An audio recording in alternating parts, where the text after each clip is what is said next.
ময়লা পরিষ্কার করা এখন আর শুধু সামাজিক দায়িত্ব নয়, এটা এখন আন্তর্জাতিক প্রতিযোগিতা। এই ব্যতিক্রমী বিশ্বকাপের নাম স্পোগমি, যেখানে ময়লা কুড়িয়ে পয়েন্ট অর্জন করে জিতে নেওয়া যায় শিরোপা।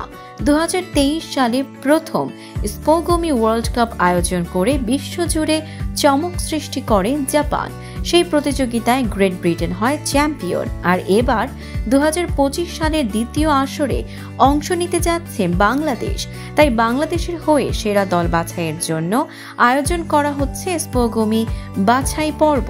16 আগস্ট ঢাকার উত্তরায় শুরু হচ্ছে এই ব্যতিক্রমী টুর্নামেন্ট। আয়োজক প্রতিষ্ঠান ওয়ান ব্যাগ ট্রাস্ট জানিয়েছে, এতে অংশ নিচ্ছে মোট 50টি দল। প্রতিটি দলে থাকবে 3 জন সদস্য। প্রতিযোগিতার নিয়মও বেশ কড়াকড়ি। নির্ধারিত এলাকা থেকে 1 ঘন্টার মধ্যে ময়লা সংগ্রহ করতে হবে। এরপর 20 মিনিট সময় থাকবে বর্জ্য বাছাইয়ের জন্য। ধরন ও ওজন অনুযায়ী পয়েন্ট দেওয়া হবে। সময় বেশি নিলে পয়েন্ট কাটা হবে। দলীয় দূরত্ব 10 মিটারের বেশি হলে বা নিয়ম ভাঙলে সতর্কতা, এমনকি বিচারক কর্তৃক বাদ দেওয়াও হতে পারে। দৌড়ানো নিষেধ, শুধু দ্রুত হাঁটা অনুমোদিত। আর সবচেয়ে গুরুত্বপূর্ণ, ট্রাফিক আইন মেনে চলা বাধ্যতামূলক।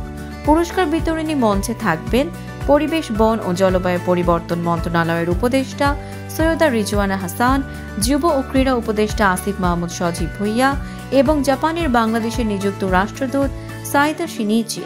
সচেতনতা, পরিচ্ছন্নতা আর প্রতিযোগিতার অনন্য এই মিশ্রণে এবার বাংলাদেশের তরুণরা বিশ্ব মঞ্চে পৌঁছাতে পারে কিনা সেটাই দেখবার অপেক্ষা।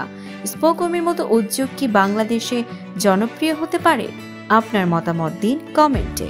দর্শক, এমনই সব চমকপ্রদ খবর পেতে ফলো করুন আমাদের ফেসবুক পেজ CB24 TV এবং সাবস্ক্রাইব করুন YouTube channel CB24 TV official.